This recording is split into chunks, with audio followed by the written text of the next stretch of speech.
Bom, pessoal, sejam muito bem-vindos a mais uma aula de relatividade.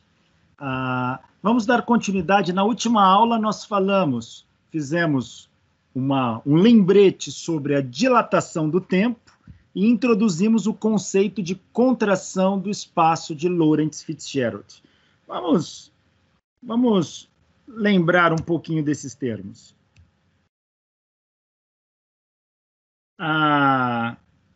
A dilatação do tempo, na essência, ela diz o seguinte: vamos pegar o nosso referencial, sistema de referência padrão, nosso referencial S e o nosso referencial S', que se desloca com uma velocidade V em relação a S.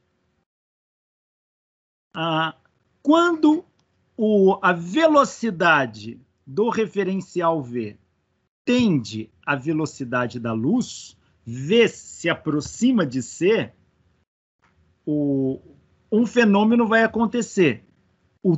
Variação de tempo medido no referencial S, ela é igual ao fator gama vezes a variação de tempo medido no referencial S', tá? O referencial que está em movimento. E quem é o fator gama? O fator gama é 1 sobre a raiz de 1 menos beta ao quadrado. E quem é beta? Beta é V sobre C, velocidade do corpo pela velocidade da luz. Então, a gente mostra como gama cresce com o aumento da velocidade. Aqui nós temos essa tabela, só fazer o cálculo aqui. Vai colocando a velocidade, aqui vai aumentando o valor da velocidade e veja o que acontece com o gama. Tá? Quando eu aumento a velocidade aqui, esse termo se aproxima de 1.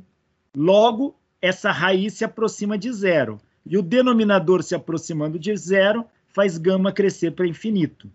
Então, quando a velocidade de S' se torna muito grande comparável à velocidade da luz, o gama se torna grande. E o tempo medido do referencial S se torna grande. Tempo se tornar grande é tempo se tornar largo, ele se dilata. Isso é dilatação do tempo. Quer dizer, um tempo dilatado é um tempo demorado, ou seja, as coisas demoram mais para passar no referencial S do que o referencial S'. A gente também pode fazer análise em termos da variação do comprimento. Nós vemos a variação do comprimento, deduzimos, e chegamos à conclusão que L é igual a L' sobre gama. Então, L é um comprimento medido no referencial S, é igual à medida do mesmo objeto medido no referencial L', dividido por gama. Como gama é 1 sobre raiz de menos beta ao quadrado, então, no fundo, isso fica L é igual a L', raiz de 1 menos beta ao quadrado. Como beta ao quadrado se aproxima de 1, quando a velocidade se aproxima da velocidade da luz, então, 1 menos um fator que se aproxima de 1 tende a 0. Isso aqui tende a 0. Portanto, L' multiplicado por um número que diminui, faz o L diminuir. Ou seja, imagine você dentro de um trem. Você pega uma régua de comprimento 1 metro, você mede. É o comprimento próprio para você.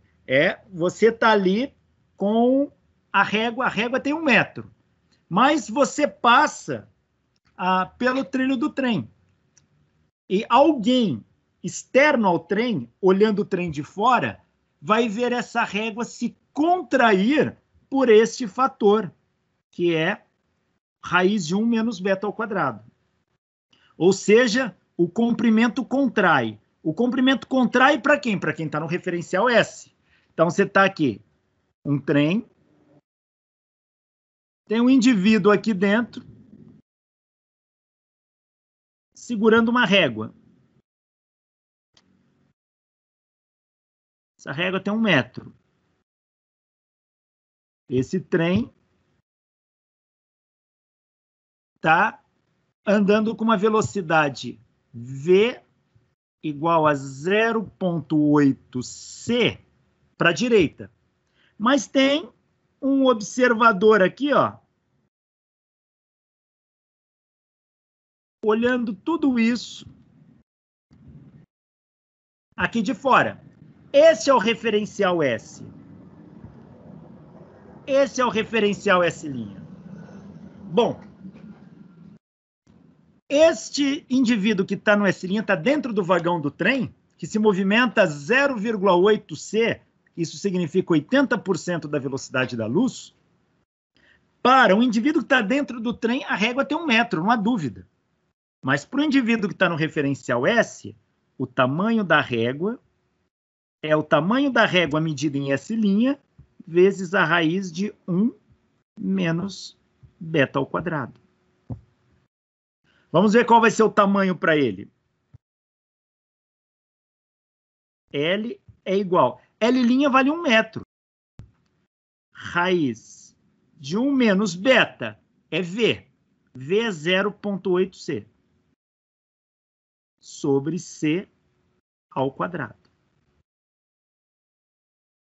Ora, C com C cancela. 0,8 ao quadrado dá 0,64. 1 menos 0,64 dá 0,36. Raiz quadrada de 0,36 dá 0,6. Vezes 1 dá 0,6 metros ou 60 centímetros. Enquanto para o indivíduo que está dentro do trem, a régua tem 1 metro de comprimento, para o indivíduo que está fora do trem, vai medir essa régua com 60 centímetros. Então, o comprimento da régua foi contraído para quem mede isso do referencial externo. Isso é chamado contração de Lorentz-Fitzgerald. Tá? Contração de Lorentz-Fitzgerald. E a gente tem que ter isso muito bem em mente. Qual é o grande segredo dos problemas de relatividade? É você descobrir qual é o referencial próprio. Qual é aquele em que as medidas são feitas na mesma posição. Isso é muito importante. Para o observador em S' e o observador em S, às vezes, o que é próprio para um não é para o outro. E essas coisas podem se inverter. Por isso a gente precisa interpretar muito bem o problema. Uma outra coisa importante. A contração de Lorentz-Fitzgerald só acontece na direção do movimento. Não é só a régua que encurta, o próprio comprimento do trem encurta. Tá? Comprimento do trem encurta. Tudo que tiver na direção do movimento. Aí, se tiver um objeto na vertical, a altura do rapaz aqui encurta? Não. Ele vai continuar, se ele tiver 1,70 m de altura, ele continua com 1,70 m medido de S. Porém, ele vai ficar mais fino. Tá? Em outras palavras, a medida vai ser essa. A L. Vamos usar as letras dos sistemas de coordenadas. Fica mais fácil.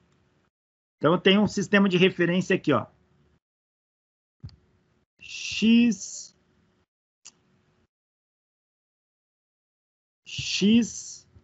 Y e Z. E suponha que, em relação a um outro sistema de referência, ele se movimenta na direção de X. Para cá. Então, o comprimento X vai ser o x' raiz de 1 menos beta ao quadrado. Ou seja, como o sistema em movimento está se movimentando ao longo do eixo x, para quem mede isso do referencial S, o comprimento vai encurtar. Quanto? Vai encurtar por um fator raiz de 1 menos beta ao quadrado. Mas e a medida em y? Vai ser igual a de y'. E a medida em z? Vai ser igual à medida de z'. Tá? Então, isso aqui tem que ficar em mente. Só é encurtado aquilo que está na direção do movimento. Vamos praticar um pouquinho. Vamos fazer alguns exercícios de fixação, que é para a gente pegar um pouquinho essa ideia. Olha só. Suponha dois observadores, A e B, estacionários em S. Então, eu tenho um observador A e um observador B. Ambos estão no referencial S.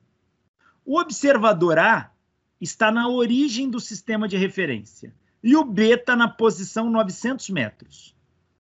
Então, tá aí. Ambos estão no mesmo sistema de referência. Então, é importante identificar isso. Num dado instante, B recebe um pulso luminoso no instante 3 microsegundos. Ou seja, imagina que alguém comece a marcar o tempo. No instante 3 microsegundos, quando o relógio marcar 3 microsegundos, o B recebe um pulso de luz. E este mesmo pulso é recebido por A no mesmo referencial S no instante 4 microsegundos. Ou seja, é como se tivesse duas pessoas na mesma rua, uma a 900 metros da outra, e um pulso de luz em algum canto é disparado, e vai para os dois. No instante 3 microsegundos, o B recebe o pulso de luz. E no instante 4 microsegundos, o A recebe o pulso de luz. Pergunto, quais as coordenadas do evento emissão do pulso? Cuidado aqui. Eu recebi no instante 4 microsegundos e o outro recebeu no instante 3 microsegundos. Mas isso não significa que o pulso foi emitido no instante 4. Eu quero saber a emissão. Lembra daquela conversa que a gente já fez? A luz que sai de uma estrela leva um tempo para chegar aqui. Então, por exemplo, a estrela Alfa Centauro está 4 anos-luz daqui. A luz que eu estou vendo agora é de 4 anos atrás. Para mim, chegou agora, mas ela foi emitida há 4 anos atrás. Aqui, neste exemplo, os eventos aconteceram agora para mim. Esse aconteceu no instante 4 microsegundos e esse no 3. Mas eu quero saber quando que esse pulso foi emitido. E qual a coordenada? Em que posição? Será que foi em 0? Foi 1, 2, 3? Aonde que aconteceu isso? Então vamos lá. Para facilitar os cálculos, lembre-se que a velocidade da luz é 300 mil quilômetros por segundo, ou 3 vezes 10 oitava metros por segundo. Isso equivale a 300 metros por microsegundo. Se a gente mantiver este número, facilita muito, principalmente quando os eventos estão em microsegundos. Ó. Então vamos lá. Vamos analisar. A e B estão em S. A está na origem, em 0. B está a 900 metros da origem. O evento A recebe luz no instante 3 microsegundos. O evento B recebe luz ocorre no instante 4 microsegundos. De onde que essa luz partiu e quando ela partiu? Essa é a pergunta do problema. Bom, a gente tem que fazer uma análise. Será que esse pulso de luz estava entre A e B? Será que ele estava à direita do B? Será que ele estava à esquerda do A? Aonde que estava esse pulso de luz? Bom, vamos analisar aqui. Ó. Vamos supor que essa fonte de luz estivesse à esquerda do A. Se ela estiver à esquerda do A, o A vai receber o pulso primeiro e depois o B. O A recebeu no instante 4 microsegundos, o B no 3. Então, a fonte de luz não pode estar à esquerda do A. Se ela estiver à direita do B, vamos analisar. Se ela estiver à direita do B, o B recebe antes esse pulso. E o A depois. Opa, faz sentido então colocar a fonte de luz aqui. Mas vamos lá. A distância entre o A e o B é 900 metros. Se a luz caminha 300 metros por microsegundo, para ela sair do B e chegar ao A, são 900 metros, é 3 vezes 300. Vai gastar 3 microsegundos, depois que o B recebeu. Mas se o B recebeu no instante 3 microsegundos, a luz, o A deveria receber em 6 microsegundos. Mas não é isso que acontece. O A recebe em 4. Então, a fonte não pode estar à direita do B. Então, a fonte deve estar entre A e B. Eu vou considerar a fonte por aqui. O evento A eu sei que recebe em 3 microsegundos, o evento B em 4 microsegundos. Então, a diferença de tempo entre eles é de 1 microsegundo. É de 300 metros apenas. Tá? Então, a luz percorreu de um para o outro uma diferença só de 300 metros. Então, vamos fazer o seguinte. Ó. Vou chamar a distância da fonte à origem do sistema de coordenada de x. Se aqui vale x, o restante que falta é uma diferença de 300 metros, pois a diferença entre o tempo recebido pela luz pelo observador A e pelo observador B foi de 1 microsegundo apenas. Em 1 microsegundo, a luz anda 300 metros. Então, se aqui é x, esse pedaço tem que ser x mais 300 metros. Tá aí. E é claro que x mais 300 tem que dar os 900 metros. Então, 2x mais 300 é igual a 900, 2x é igual a 600, fazendo a conta, x igual a 300 metros. Então, o pulso de luz ocorreu na coordenada 300 metros. Agora é quando ele aconteceu. Bom, se a luz percorre 300 metros por microsegundo, então, e o pulso ocorreu na coordenada 300 metros, então, o pulso ocorreu a 300 metros da origem, a 300 metros do A. Então, se ele ocorreu a 300 metros do A, quer dizer que ele gastou 1 microsegundo para chegar no A. 1 microsegundo para chegar no A. E se o A recebe essa luz no instante 3 microsegundos, tiro 1 microsegundo que ela passou viajando da fonte até o A, então ela gastou 2 microsegundos para viajar daqui até o A. Ou seja, esse pulso de luz aconteceu na coordenada 300 metros e no instante 2 microsegundos. Tá? Então, alguém aciona o relógio do zero. Quando deu 2 microsegundos, houve um pulso de luz. Ele gastou 1 microsegundo de viagem para chegar em A e chegou em A em 3 microsegundos. Posso fazer a mesma análise para cá. Como a fonte está em 300 e aqui está em 900, são 600 metros aqui. Ó. Se a luz percorre 300 metros por microsegundos, ela viajou 2 microsegundos para sair daqui até aqui. Então, se ela ocorreu aqui no instante 2 microsegundos, mais 2 microsegundos de viagem, vão dar 4 microsegundos para o B. Veja que é um problema bem simples, mas exige da gente saber situar no referencial e quando e onde aconteceu. Coisa já passada. Não quero saber no presente. E isso na relatividade é muito comum.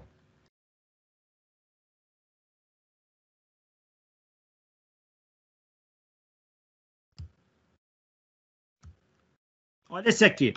Um observador situado na origem de um sistema recebe um pulso de luz em 3 microsegundos emitido por uma fonte em x igual a 600 metros e recebe no instante 5 microsegundos outro pulso de luz da fonte situada em x igual a 1.200 metros. Esses pulsos ocorreram simultaneamente, ou seja, os dois saíram juntos, eles chegaram em instantes diferentes. São Mas será que eles saíram juntos? Essa é a pergunta. Bom, resposta, obviamente, é sim. Porque, veja, um chegou em 3 microsegundos e o outro chegou em 5 microsegundos, então é natural que a diferença de tempo aqui seja de 2 microsegundos. E em 2 microsegundos, a luz viaja 600 metros. Se ela partiu, aqui, recebe um pulso de luz em 3 microsegundos, emitido pela fonte em A em x igual a 600 metros, então, quando você recebe isso, já passaram 2 microsegundos do teu sistema. E quando você está em x igual a 1.200 metros, 1.200 metros é 3, 6, 9, 12. A luz gasta 4 microsegundos para viajar 1.200 metros. Então, a mesma luz que saiu, ela caminhou 600 metros para chegar aqui e 1.200 metros para chegar aqui. Então, esses raios de luz saíram juntos. Qual é a coordenada dos pontos? Bom, coordenada, então, é 1.600 no evento 1 e 1.200 no evento 2. E qual é o instante em que a luz partiu? Veja, se ela percorreu 2 microsegundos, vamos pegar para o evento aqui em x igual a 600 metros. Ela percorreu 2 microsegundos e chegou no instante 3 microsegundos, o pulso ocorreu no instante 1 microsegundo. Como eles são simultâneos, é 1 microsegundo, tanto para a coordenada do ponto P1, quanto para a coordenada do ponto P2.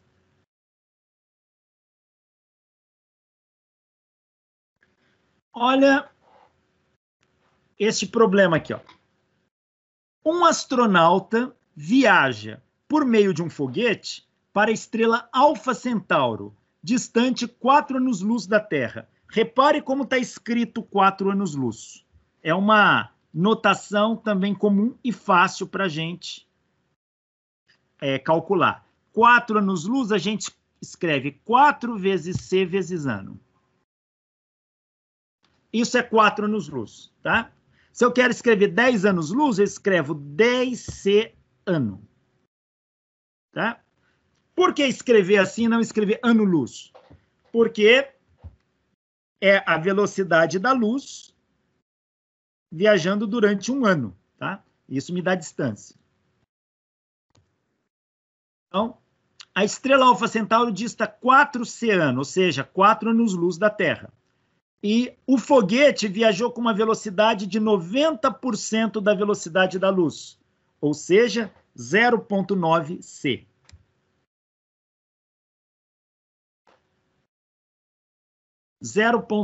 C. Pergunta: qual a distância e o tempo de viagem medido pelo astronauta? Então, vamos lá.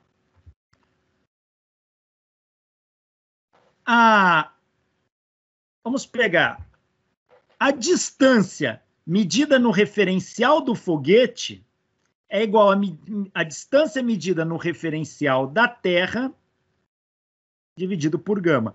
Por que aqui é a distância no referencial da Terra? Quando você mede que a estrela Alfa Centauro está 4 anos-luz de distância, isso foi medido do referencial da Terra. Então, essa medida é o teu referencial próprio. O referencial do foguete, a distância medida no referencial do foguete, então vai ser a distância medida no referencial da Terra sobre gama. Beta vale 0,9, porque beta é V sobre C dá 0,9. Se você calcular o gama, vai dar 2,3. Por quê? Vamos fazer aqui, ó. Gama é 1 sobre raiz de 1 menos V quadrado sobre C quadrado. Quem é V? V é 0,9C. Então, eu troco aqui, aonde está V, ó, troco por 0,9C ao quadrado.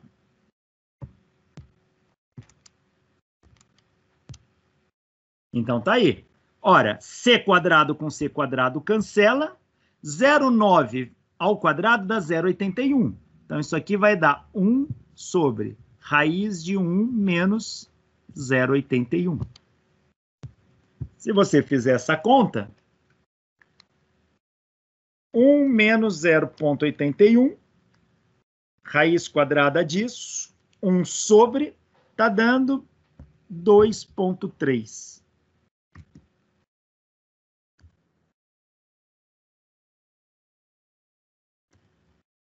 Então, o gama dá 2,3. Então, agora é só fazer as contas.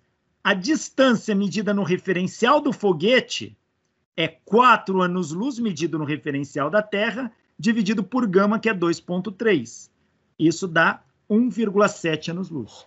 Ou seja, enquanto quem está na Terra mede a distância da estrela Alfa Centauro em 4 anos-luz, quem está no foguete vai enxergar essa mesma distância com 1,7 anos-luz, porque ele tem uma velocidade próxima da luz, o comprimento é contraído. Então, ele vê essa distância contraída por um fator gama. Ele vê essa distância 2,3 vezes menor.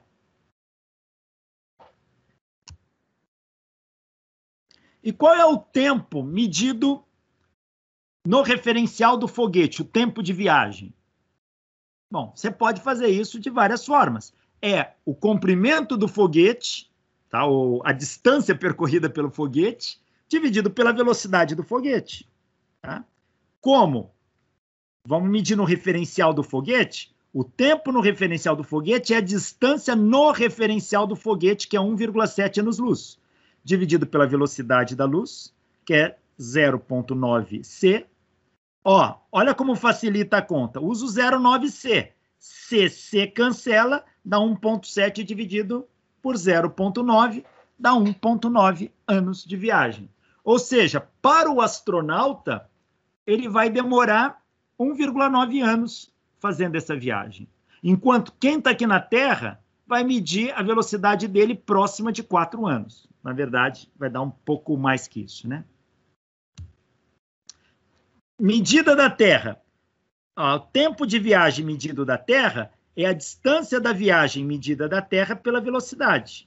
A distância da viagem medida da Terra vai ser 4 anos-luz, dividido pela velocidade do foguete, que é 0,9c, ó, cc cancela, 4 dividido por 0,9 dá 4,4 anos. Então, enquanto aqui na Terra a gente enxerga o astronauta viajando por 4,4 anos, o astronauta vai enxergar seu tempo de viagem apenas como 1,9 anos. Ou seja, enquanto na Terra passam 4,4 anos para o astronauta chegar a Alfa Centauro, para o astronauta ele só vai demorar 1,9 anos. Poderia fazer esta conta aqui usando a dilatação do tempo? Poderia. Tá? Se você pegar, usar essa equação aqui, ó, ΔT igual a ΔT' sobre gama, ΔT é igual a ΔT' sobre gama. ΔT, para o astronauta, é aqui que a gente tem que interpretar. O astronauta ele está parado dentro da nave. Ele está em repouso dentro da nave. Portanto, para ele, como é que se mede isso? Então, ΔT do astronauta vai ser o ΔT', então é do outro referencial medido da Terra, que é 4 anos-luz. Dividido, de 4 anos-luz, não, 4 anos, é tempo.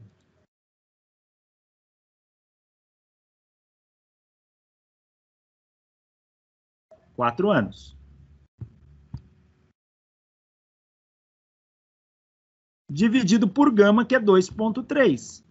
Se você fizer essa conta, 4 dividido por 2,3 dá 1,74. Deu isso lá? Parece que tinha dado 1,9. Está dando isso de anos. Vamos comparar? E aqui ele falou que deu 1,9. Ah, mas eu acho que eu peguei o fator gama errado. Deixa eu ver quanto. Gama é 2,3? É.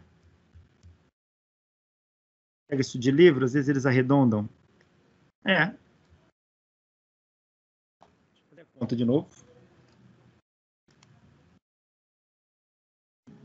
4 dividido por 2,3 dá 1,7, não 1,9 como está ali. Deixa eu fazer a conta que ele fez ali. Só para ver.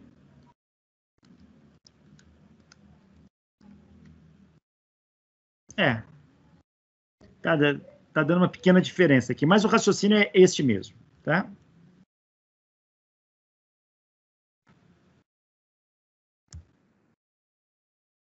Tá aqui, ó. Poderia usar, o raciocínio que eu usei foi esse, ó.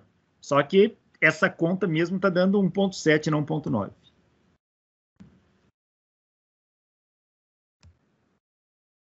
Olha esse aqui, ó. 2 gêmeos estão com 25 anos, quando um deles parte para uma viagem pelo espaço com velocidade aproximadamente constante. O gêmeo da nave espacial mede o tempo com um relógio preciso. Quando ele retorna à Terra, ele afirma ter 31 anos de idade, enquanto que o gêmeo deixado na Terra está com 43 anos de idade. Qual foi a velocidade da nave espacial? Então, olha, o tempo foi medido pelo gêmeo da nave. Então, olha, ΔT é igual a gama ΔT'. Tá? Então, essa é a equação de dilatação do tempo. ΔT igual a gama ΔT'. Veja, vamos analisar quanto tempo passou. Quando ele partiu, tinham 25 anos de idade. Quando partiu, 25 anos. Os dois. Quando o astronauta chegou, quando o gêmeo astronauta voltou, quem estava na Terra tinha 43 anos. Ora, de 25 para 43 são 18 anos. Então, para quem está na Terra, passaram 18 anos. Para o gêmeo da nave, ele voltou com 31. 25 para 31 são 6. Para o gêmeo da nave, ele só tem 6. Só passaram 6 anos para ele. Então, ó, ΔT foi medido da nave, então, a ΔT', aqui, está aqui, ó. ΔT' é 6 anos, que é o tempo que passou para o astronauta na nave.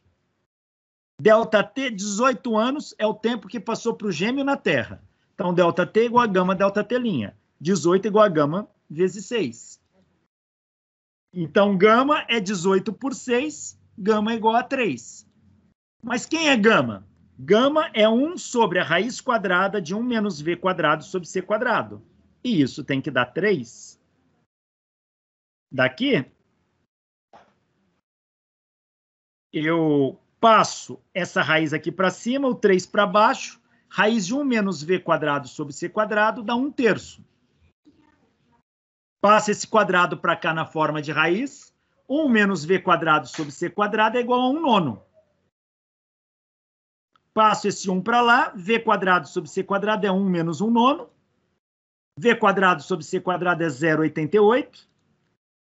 Passo c quadrado para cá, ponho uma raiz quadrada, v é igual a 0,943c. Ou seja, a velocidade da nave era de 94,3% da velocidade da luz, que dá 2,83 vezes 10⁸ metros por segundo. Tá aí. Probleminha de dilatação temporal. Olha esse aqui. Um piloto, num avião a jato a 300 metros por segundo, emite sinais regulares de um alarme com intervalo de 1 hora, medidos no seu referencial, ou seja, de dentro do avião, ele emite intervalos regulares, pulsos de um radar, de um sinal regular, com intervalo de 1 hora. Piloto medido dentro do avião. Qual é o intervalo de tempo entre esses 2 alarmes medidos por uma pessoa que está na superfície da Terra? Vamos ver? Bom, vamos calcular o gama. Gama é 1 sobre a raiz de 1 menos beta quadrado. Gama é 1 sobre a raiz de 1 menos beta, é v quadrado sobre c quadrado. A velocidade do avião é 300 metros por segundo. Isso dá 1.000 e poucos quilômetros por hora, tá? 300 metros por segundo. A velocidade da luz é 300 mil quilômetros por segundo. Fazendo essa conta, isso aqui vai dar 10 a menos 12. 300 por 3 vezes 10 oitava ao quadrado dá 10 a menos 12. Portanto, isso aqui é a raiz de 1 menos 10 a menos 12. A gente pode usar uma expansão binomial aqui, ó. Vamos lembrar de expansão binomial. A gente já fez aqui. Se você tiver um binômio do tipo 1 mais... Deixa eu ver que está borrando muito. Deixa eu diminuir o tamanho do pincel aqui.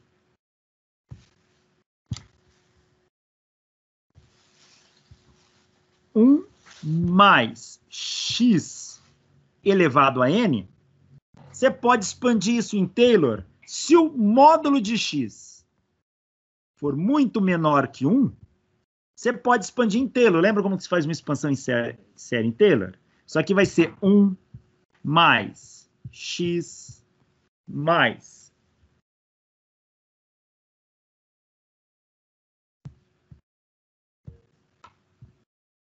n que multiplica a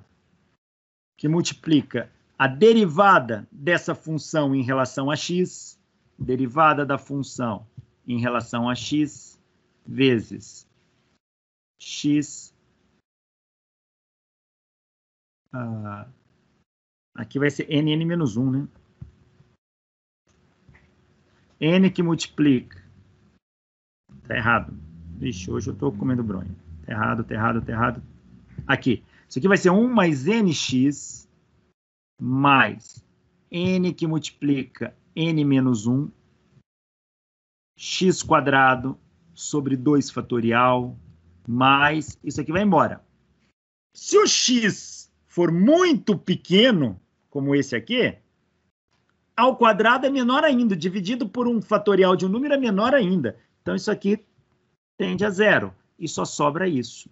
Ou seja, 1 mais x elevado a n é aproximadamente 1 mais nx.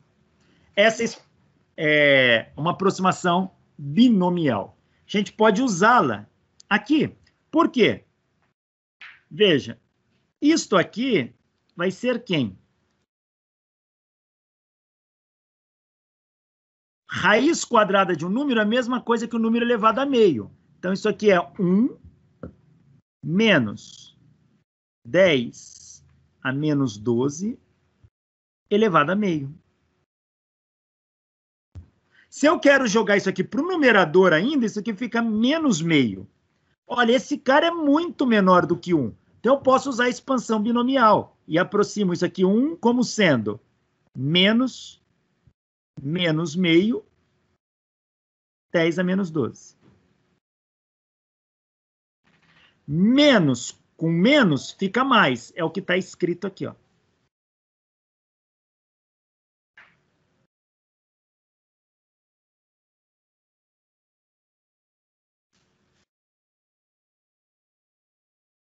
Tá aí. É o que está escrito aí.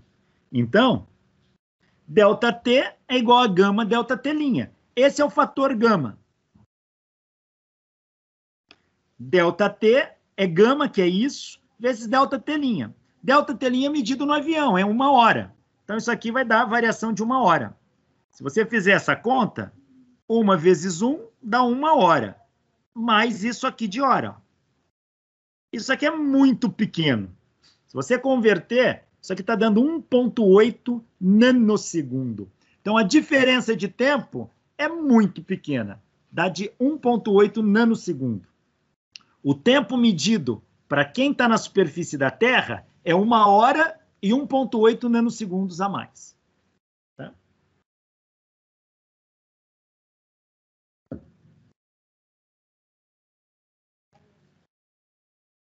Então, essa é a resposta. Vamos falar dos muons. Muon é uma partícula subatômica, também chamado de meson-mi. Meson-mi ou muon. Meson-mi ou muon. O meson-mi, também chamado de mu, é uma partícula instável. Ela, a partir do momento que ela surge, ela dura durante um certo tempo e depois ela decai. O que é decair? É se transformar em outras partículas. O meson-mi positivo, ele decai num pósitron, num neutrino e num antineutrino de muon. São partículas. O meson-mi negativo decai num elétron, num neutrino de elétron. Desculpa, aqui eu tinha falado antes, aqui é um neutrino de elétron, aqui é um antineutrino de elétron e aqui é um neutrino de muon. Então, ela existe. Daqui a pouco ela se transforma nisso e deixa de existir. Quanto tempo o meson-mi faz isso? O meson-mi, isso é medido. O meson-mi, por exemplo, ele se transforma num elétron mais um antineutrino de elétron mais um neutrino do muon. Deixa eu ver se é isso mesmo. Isso. Ele se transforma em isso. Quanto tempo? Numa meia-vida, T-meio, de aproximadamente 2 microsegundos. O que é meia-vida? Meia-vida é o tempo em que metade de uma amostra leva para se transformar em outra coisa. Então, se eu tiver uma coletânea de muons, de meson-mi, depois de uma meia-vida, só vou ter metade deles, as outras metades se transformaram. E depois de outra meia-vida, só vou ter metade da metade, e assim sucessivamente. Então, só que a meia-vida do muon é 2 microsegundos. Então, imagine que eu tenha 1000 muons. Surgiram agora. 2 microsegundos depois, eu só vou ter 500 muons. Que é metade da amostra. Daqui para cá, foram 2 microsegundos. E depois de mais 2 microsegundos, eu só vou ter metade da amostra, mas do que sobrou. Então, metade de 500 vai ser 250. E depois de mais 2 microsegundos, eu vou ter só 125 e assim por diante. Ou seja,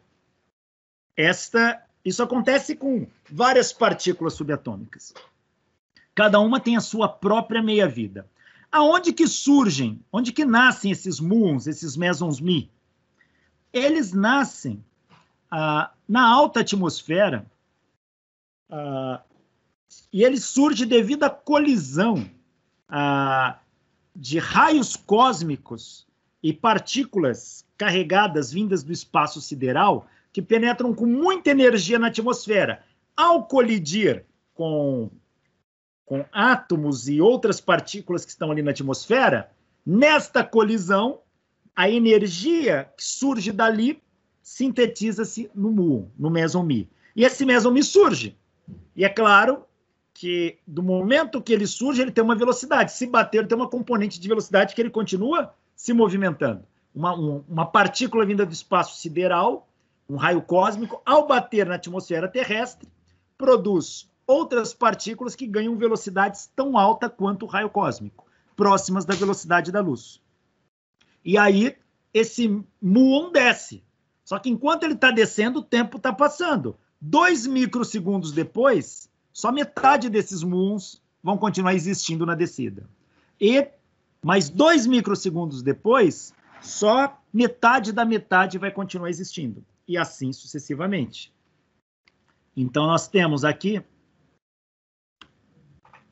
a Terra.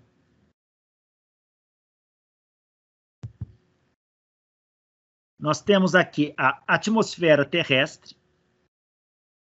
E nós temos aqui raios cósmicos.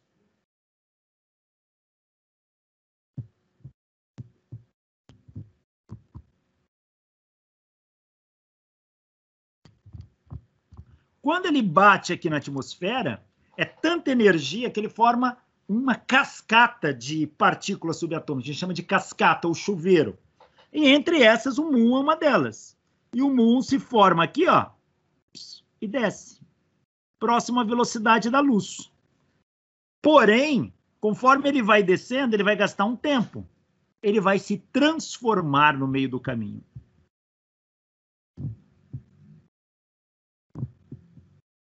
Ele vai se transformar. Em que altura se formam os muons? Varia. Eles se formam entre 10 quilômetros de altura a 60 quilômetros de altura. E eles têm velocidades próximas de 99,8% da velocidade da luz.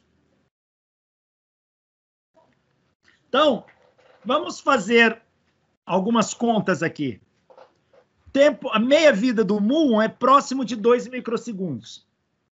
Ele pode se formar entre 10 e 60 quilômetros de altura. Vamos analisar. Se a velocidade da luz é de 300 metros por microsegundo,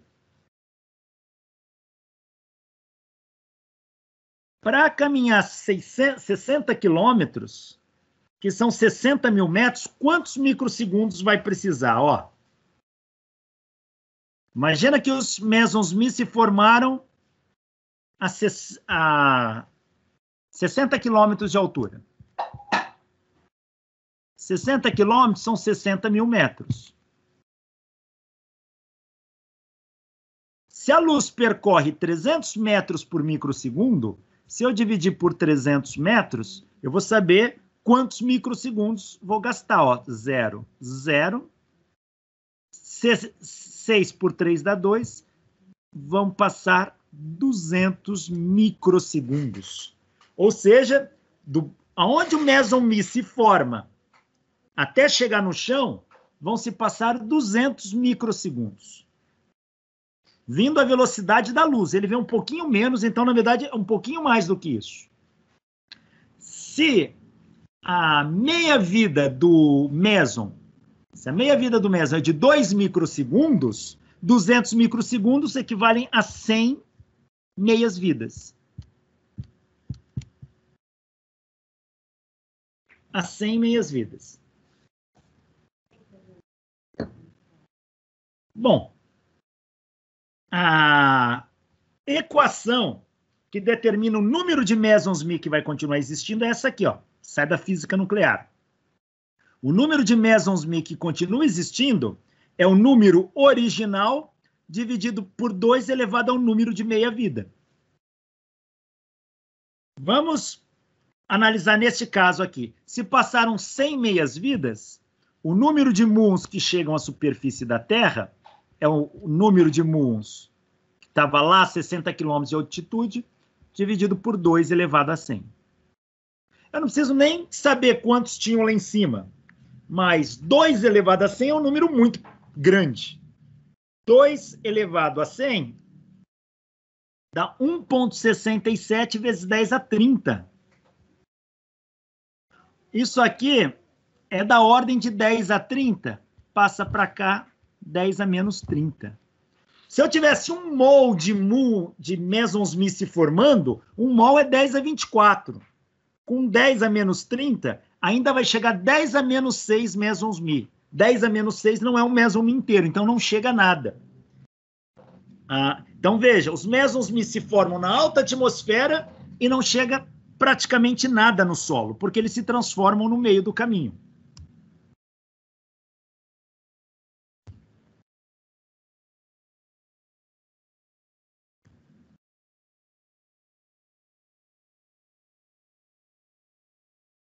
Vamos fazer essa conta aqui, ó. Não deve chegar nada. Mas se você lembrar que o meson μ está próximo da velocidade da luz, está 0,998c, 99,8% da velocidade da luz, então ele tem efeito relativístico. O que significa quando a gente fala que uma partícula tem efeito relativístico? Quer dizer, aquelas equações de dilatação do tempo, de contração do espaço, funcionam bem para ela. Então, vamos ver. Vamos calcular o tempo que o meson μ leva para chegar no solo. Ó. ΔT igual a gama ΔT'. Gama, com essa velocidade, está dando 15,82 o valor de gama. Significa que o tempo vai ser dilatado 15,82 vezes. Então, se a meia-vida do muon é 2 microsegundos, dilatada 15,82 vezes, essa meia-vida, medida aqui da Terra, vai ser 31,64 microsegundos. 31,64 microsegundos, ó, se eu dividir por 200, 200 dividido por 31, isso vão dar apenas 6 meias-vidas. Olha como o número diminuiu. Então, caiu para isso. Ó. N igual a N0 sobre 2 a sexta. Que deve ser próximo de 1000. Diminuiu só em 1000 vezes e não em 10 a 30 vezes. Logo,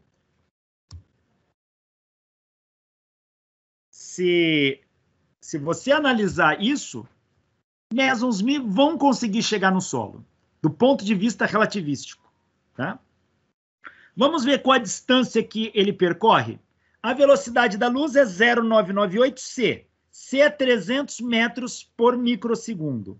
Vezes esse tempo de viagem, aqui é o tempo de meia-vida dele, isso aqui vai dar 9.472 metros. Tá? Ou seja, para o meson μ, não são 60 quilômetros, mas essa distância foi contraída. E ela foi contraída para 9 quilômetros só. Então, do ponto de vista do meson μ, ele não percorre 60 quilômetros, ele percorre 9. Ou seja, ou equivalentemente, ele percorre 60 quilômetros com sua meia-vida aumentada em 15, quase 16 vezes. Tá?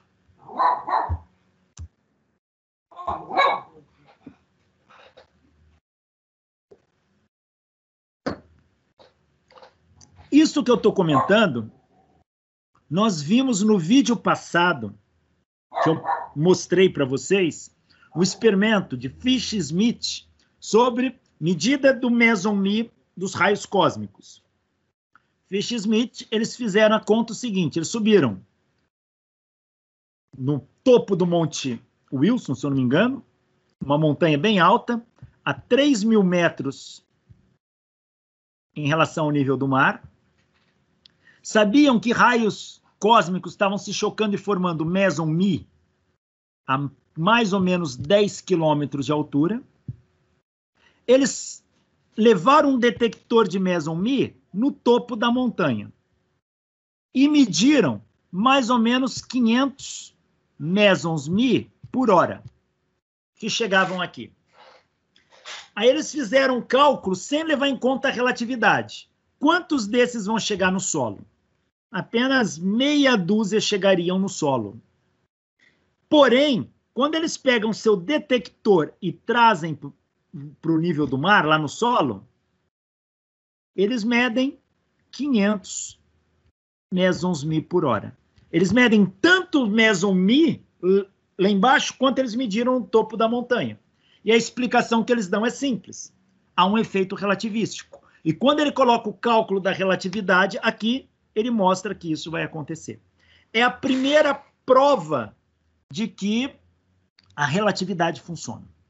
Infelizmente, fazia uns 3 anos que o Einstein já tinha morrido, ele não viu isso. Mas foi o primeiro experimento que mostra que o efeito relativístico se manifesta e se manifesta tal qual a teoria prevê. Depois disso, na década de mais ou menos em 1970, colocaram 2 relógios atômicos. Relógios atômicos são relógios que trabalham com oscilações de átomos de césio. São relógios muito precisos. São os mais precisos que a gente conhece. Ele consegue medir 10 dígitos depois da vírgula.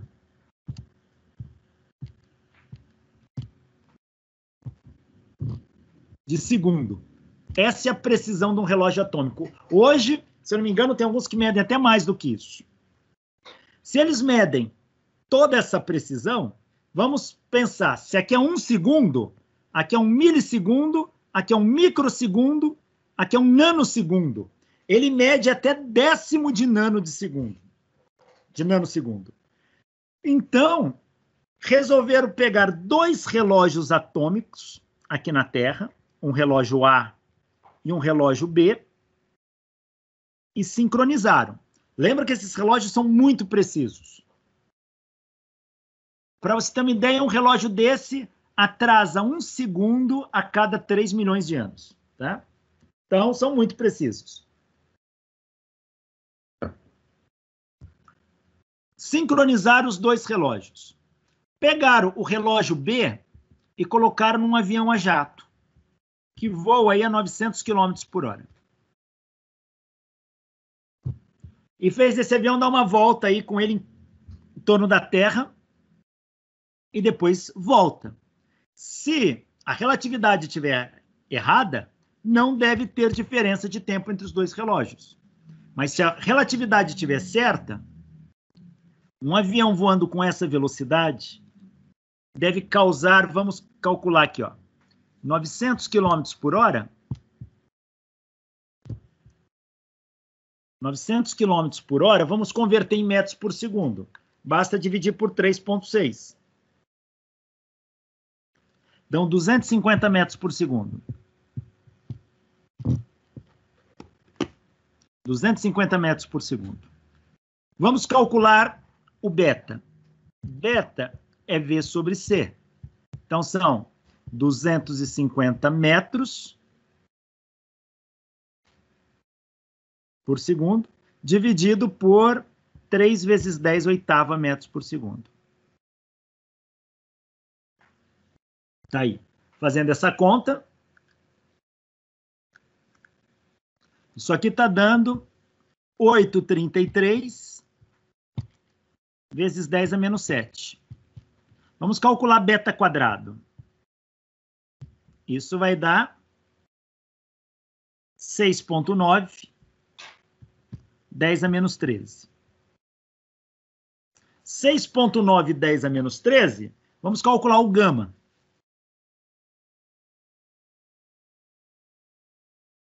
O gama é 1 sobre a raiz de 1 menos beta ao quadrado, que vai ser 1 sobre a raiz de 1 menos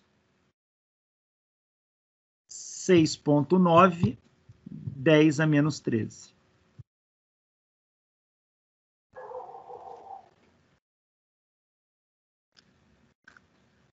A calculadora nem faz essa conta.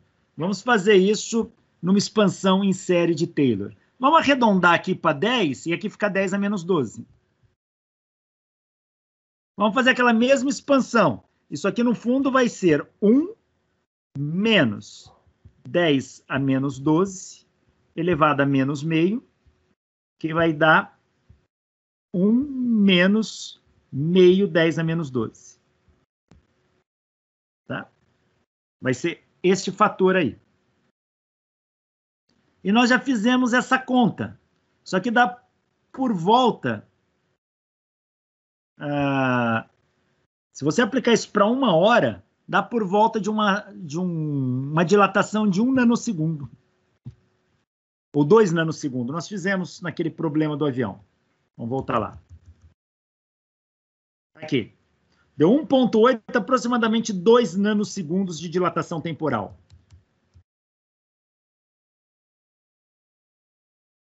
Então, quando eles voltam o relógio B do avião, esse relógio vai ter que ter uma defasagem temporal de 1 nanosegundo por hora de viagem. Tá? De 2 nanosegundos por hora de viagem. Se a relatividade estiver certa. Se a relatividade estiver errada, não vai ter diferença alguma. E como os relógios atômicos são precisos e pegam todas essas casas, assim que o avião pousa, compara os dois relógios e a diferença entre eles dá exatamente o previsto pela teoria da relatividade. Isso é bonito, né? Isso é muito bonito. Então, os experimentos confirmam a dilatação do tempo e a contração do espaço.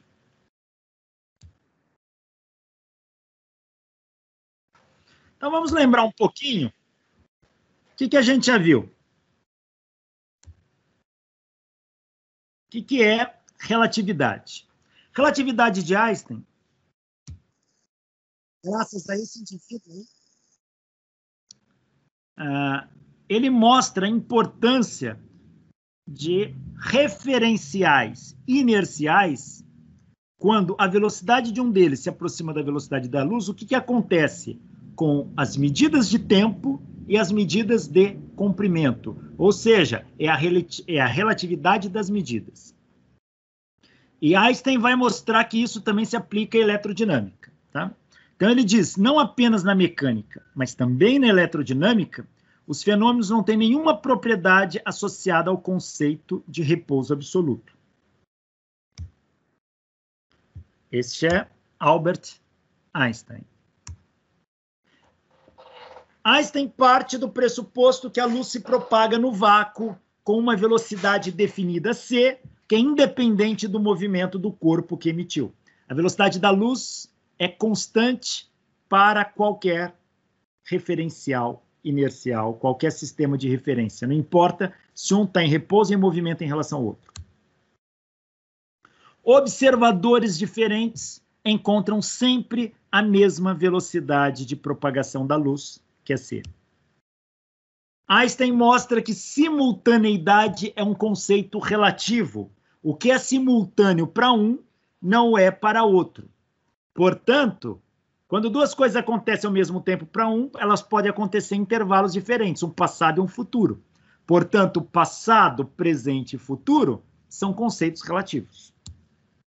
A distinção entre passado, presente e futuro é apenas uma ilusão, ainda que persistente, diz Albert Einstein. Paradoxo dos gêmeos. Paradoxo dos gêmeos é a questão da dilatação temporal. Imagine dois gêmeos, um fica na Terra e o outro pega uma nave e faz uma viagem com 99% da velocidade da luz, até próximo, até uma estrela qualquer aí, que está a 7 anos-luz de distância.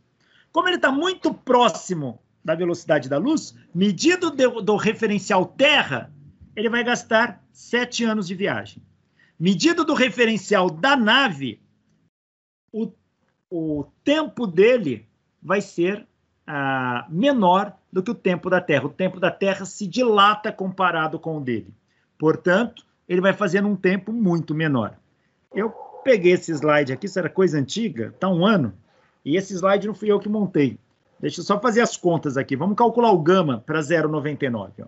0,99 ao quadrado, menos 1.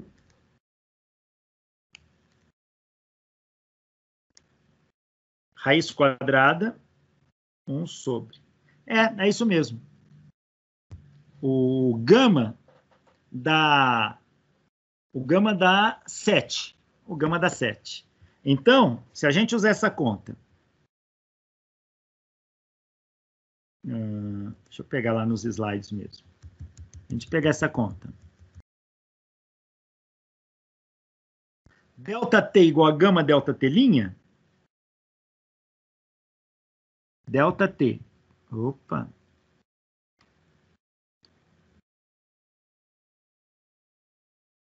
ΔT é igual a gama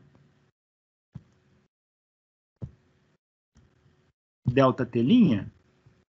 Eu quero descobrir ΔT', que é o tempo do astronauta. ΔT' é ΔT sobre gama.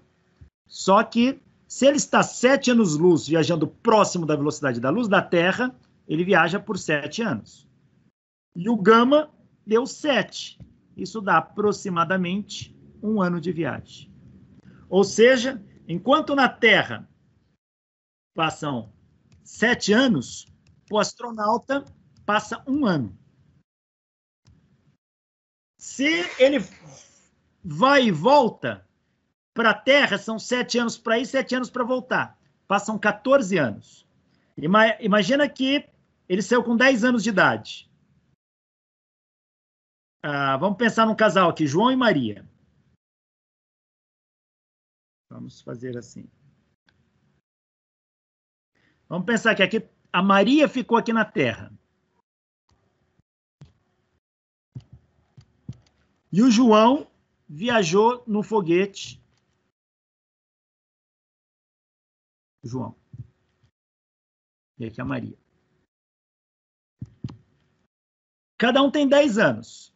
Se do referencial da Maria, João gastou 7 anos para ir e 7 anos para voltar, ele deve voltar com 14. E o tempo para Maria passou com 14 anos. Se ela tinha 10 anos, mais 14,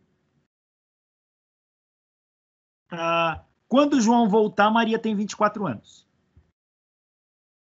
Porém, para o João, só passou 1 ano de viagem. 1 ano de ida, 1 ano de volta. Quando o João chegar, só passaram 2 anos. Como ele tinha 10, João vai ter 12 anos. Ou seja, quando o João volta, ele não volta mais para o seu tempo. Ele vai voltar para o futuro. A Maria já tem 24 anos. E ele tem 12. Então, isso é uma típica viagem no tempo. Uma típica viagem no tempo. Isso é conhecido como paradoxo dos gêmeos. Mas não é o paradoxo, não é a viagem no tempo em si. Por que o paradoxo?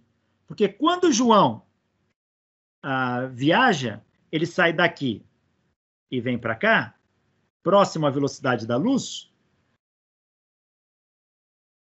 Do ponto de vista da Maria, a Maria vê o João se afastando da velocidade da luz. Então, a Maria vê o João ficando mais novo. Do ponto de vista do João, ele está parado e ele vê a Terra com a Maria se afastando próximo da velocidade da luz. E ele vê a Maria ficando mais nova. Então, um vê o outro ficando mais novo que ele mesmo. A pergunta é, quem que está ficando mais novo, o João ou a Maria? E a gente vai ver que vai haver uma quebra de simetria, porque para o João retornar, ele tem que inverter o sentido. Para inverter o sentido, ele tem que acelerar, o referencial mudou. E é aqui que ocorre toda a mudança. Portanto, fica mais novo aquele que acelera. E quem acelera de fato aí é o João e não a Maria, tá? Aceleração a gente sente. Basta um carro brecar que você vai para frente. Velocidade, necessariamente não. Você pode estar parado dentro de um carro e sentir que o carro está andando, quando você vê foi o outro que se deslocou. Mas quando acelera, não há essa distinção.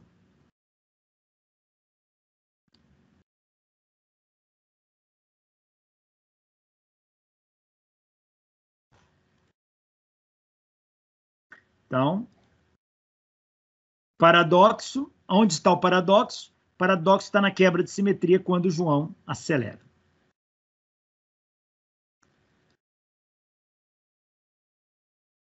A contração do comprimento. A contração de Lorentz Fitzgerald ocorre na direção do comprimento. Então, se eu pudesse enxergar uma bola de beisebol, se ela estiver parada, ela está aqui. Quando ela estiver com 87% da velocidade da luz, medido da Terra, ela vai ter um comprimento menor. Quando ela tiver 995% da velocidade da luz, ela vai ter um comprimento menor ainda. Quando ela chegar na velocidade da luz, o comprimento dela vai a 0. Como ela não pode deixar de existir, é proibido atingir a velocidade da luz. Isso não acontece. Relatividade no comprimento. O comprimento também é relativo.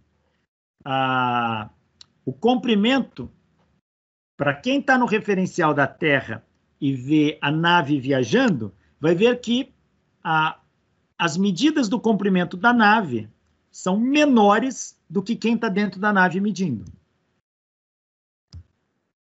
Olha o circo relativista. Circo relativista.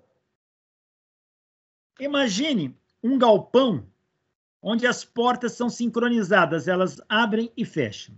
Esse galpão tem 4 metros. E aqui um indivíduo, um equilibrista do circo, tem um bastão de 6 metros. Este bastão não cabe inteiro aqui dentro.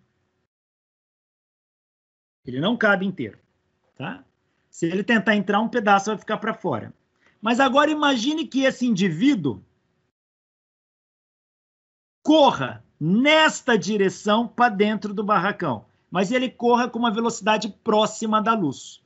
Se ele correr com uma velocidade próxima à da luz, quem está no barracão vai ver o comprimento dele ser contraído, e esses 6 metros vai diminuir. Cai, por exemplo, dependendo da velocidade dele, para 3 metros. E se caiu para 3 metros, quando ele entrar aqui, ele vai caber dentro do barracão. Porém, do ponto de vista desse indivíduo, é como se ele tivesse parado e ele enxergasse o barracão se aproximando dele próximo da velocidade da luz. E ele enxerga o comprimento do barracão contraído. O barracão caiu para 2 metros e ele não cabe agora de jeito nenhum. Pergunta que a gente faz é, esse indivíduo cabe ou não cabe no barracão? É uma bela pergunta. Tem artigos publicados sobre isso. A ideia é, se o bastão dele não cabia antes do movimento, não vai caber depois do movimento, tá? Mas tem 2 artigos do American Journal of Physics, que são bem interessantes. Eu tinha um deles, hoje eu procurei e não achei. Tentei ver na internet, mas não tem também. Tem pago, $35 para baixar um artigo, aí não. Mas, se vocês encontrarem, vale a pena dar uma lida. É muito legal a discussão desse paradoxo do comprimento.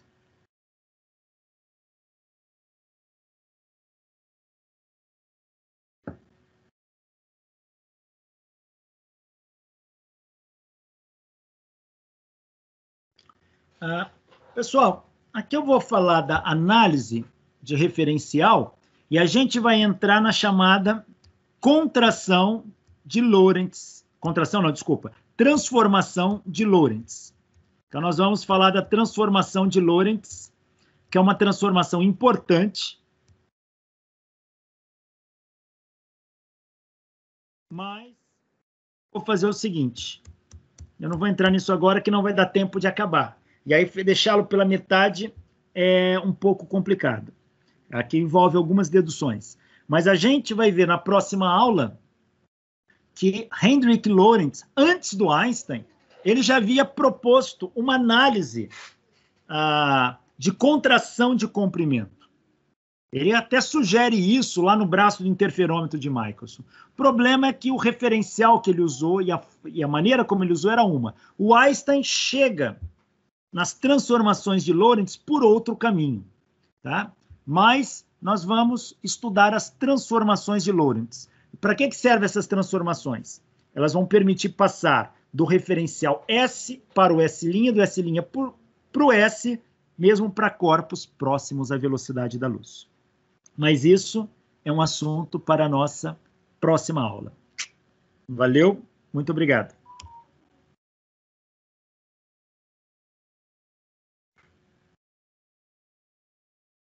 Deixa eu voltar para a tela principal aqui. Pessoal, alguma pergunta?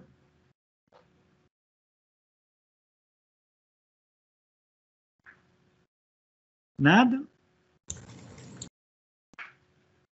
Bruno, ia falar alguma coisa? Nada?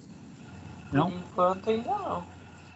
Pessoal, eu estou já liberando os vídeos, está indo de cada turma aos poucos, já tinha, porque tem que processar esses vídeos e está demorando muito. Mas o de vocês já estão praticamente processados, pelo menos os 2 primeiros, eu vejo se esse final de semana eu já libero no Moodle para vocês, tá? E assim que der ao longo da semana, eu devo liberar o restante. Porque depois que libera esses, aí vai indo mais rápido. Porque eu acabo uma aula, por exemplo, eu acabo a aula de vocês agora, eu já posso processar esse para lançar. Mas eu não vou lançar esse que tem os outros que estão na frente. Então vai ficando tudo atrasado. Mas para processar, renderizar um vídeo desse, com software de melhor qualidade, agora que eu estou gastando 3 horas, tá? E o problema, ele fica tão pesado, que você não consegue usar o computador. Então, eu não posso renderizar e continuar editando coisas. Não dá. Tem que deixar renderizando até ficar pronto. Mas eu vejo se esse final de semana, pelo menos as 2 primeiras aulas de vocês, eu já libero. Então, vocês podem ir assistindo. Claro, essas aulas estão gravadas no Teams e elas ficam por 21 dias no Teams. Tá? Dá para ir assistindo. Tá? Porém, a do Moodle vai ficar ali para a hora que vocês quiserem. Tá? Depois da semana que vem, a gente vai ver as transformações de Lorentz e provavelmente teorema de adição de velocidades. Após isso, eu vou passar uma lista de exercícios valendo nota no Moodle.